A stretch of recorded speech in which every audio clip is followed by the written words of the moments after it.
Assalamualaikum warahmatullahi wabarakatuh. Masih semangat belajarnya, Nak? Harus ya, walaupun belajarnya itu lewat HP ya.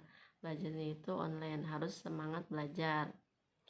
Nah, hari ini kita akan belajar tentang matematika, di mana pertemuan ketiga ini yaitu kita akan belajar dan membahas perkalian dan pembagian bilangan bulat, di mana pada pertemuan kali ini kita akan membahas perkalian bilangan bulat.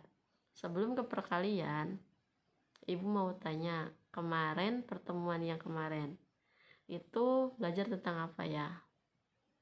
Iya, betul. Minggu kemarin itu kita belajar tentang penjumlahan dan pengurangan bilangan bulat. Kalau penjumlahan dan pengurangan bilangan bulat, kalian harus lancar ya. Dan Ibu yakin kalian waktu kelas 5 atau kelas 6 SD pernah diajarkan. Tinggal kalian diasah agar kalian rajin dan bisa mengerjakannya. Ibu akan mereview pertemuan kemarin. Contoh, negatif 10 ditambah negatif 2. Itu hasilnya berapa? Baik ya. Negatif 10 itu patokannya kalian punya hutang kalau yang negatif. Punya hutang 10 ditambah hutang lagi 2. Hutangnya itu nambah atau ngurangi? Nah, kalau negatif 10 tambah negatif 2 pasti hutangnya nambah kan, jadi hasilnya itu negatif 12. Begitu juga kalau misalkan ada soal negatif 5 ditambah 9, punya hutang 5 dibayar 9, maka hasilnya itu berapa sisanya?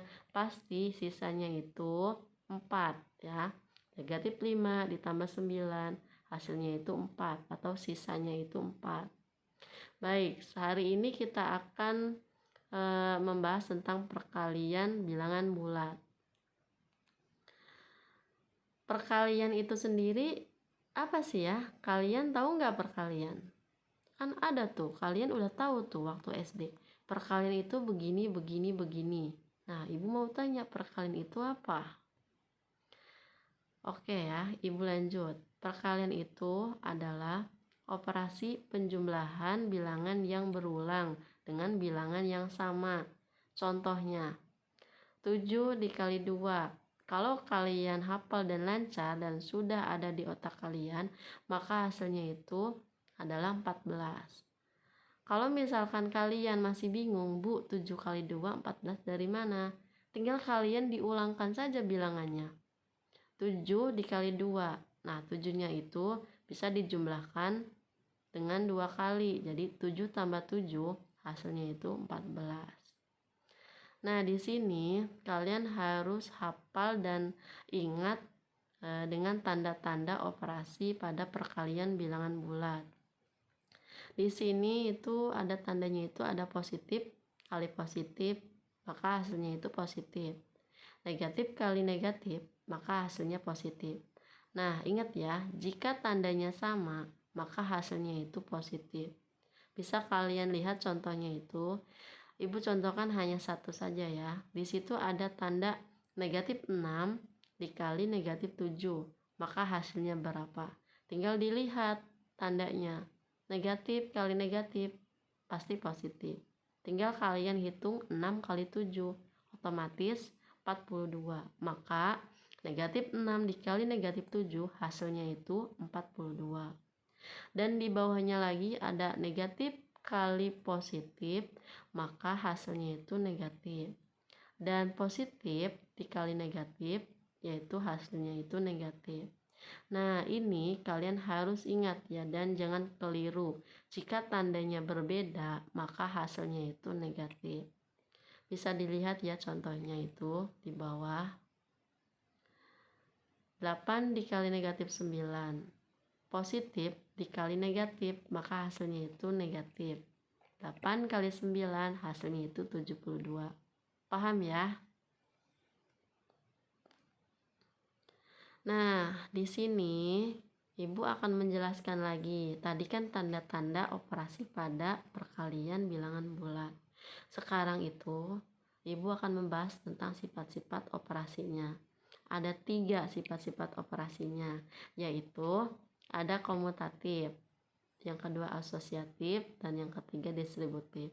Bisa dilihat ya di layar kalian, komutatif itu A kali B sama dengan B kali A. Jadi sama ya, nilai yang sebelah kiri harus sama dengan nilai yang sebelah kanan. Contohnya, 1 dikali 3 hasilnya berapa? Begitu juga sama kan, 3 dikali 1 hasilnya berapa? Nah, menurut kalian 1 kali 3 dan 3 kali 1 nilainya itu sama atau tidak? Otomatis sama kan, hasilnya itu 3.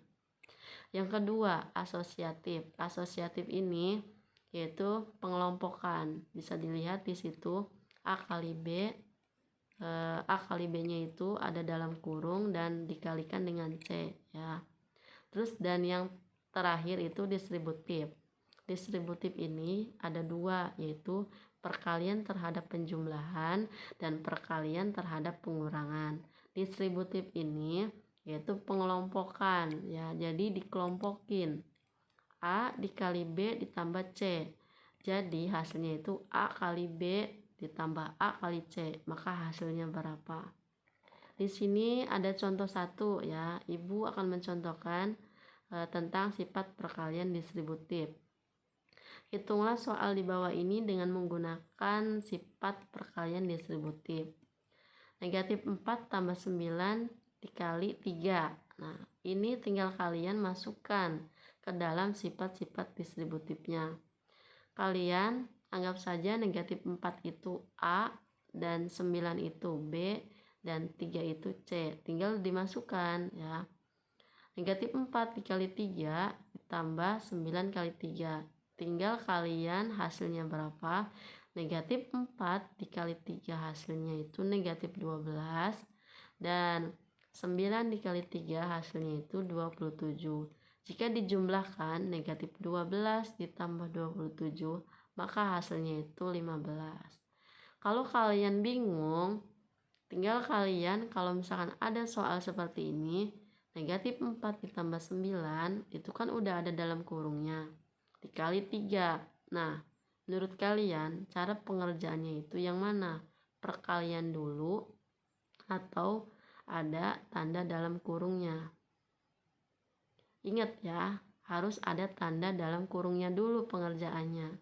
Tinggal kalian hitung, negatif 4 ditambah 9 hasilnya berapa? Ya, pasti hasilnya itu 5. Tinggal 5 dikali 3, otomatis hasilnya itu 15. Paham ya nak? Lanjut.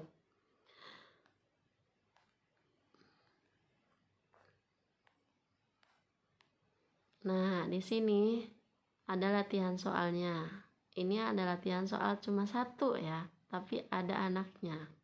Tentukan hasil dari negatif 8 dikali 3 dikurang 10. Tinggal lihat soalnya. Kalau ada tanda dalam kurungnya, itu kalian harus pengerjaannya ada dalam tanda kurungnya dulu. Baru setelah itu dikurangkan dengan 10. Hasilnya berapa? Dan yang B juga 12 dikali negatif 3 ditambah 6.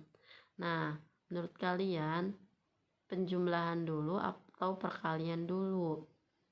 Kalian jawabannya itu harus perkalian dulu. 12 kali negatif 3 hasilnya berapa? Lalu sisanya itu tinggal ditambahkan 6, maka hasilnya pun ada. Dan yang terakhir itu 9 dikali negatif 2 dikali negatif 4. Kalau yang terakhir ini tinggal kalian dikalikan semuanya saja ya. Tapi lihat tandanya. Itu ada tanda negatif atau tidak ada. Tinggal kalian lihat di slide yang tadi pada saat ibu menjelaskan. Baik ya nak, kerjakan ini. Selamat mengerjakan. Assalamualaikum warahmatullahi wabarakatuh.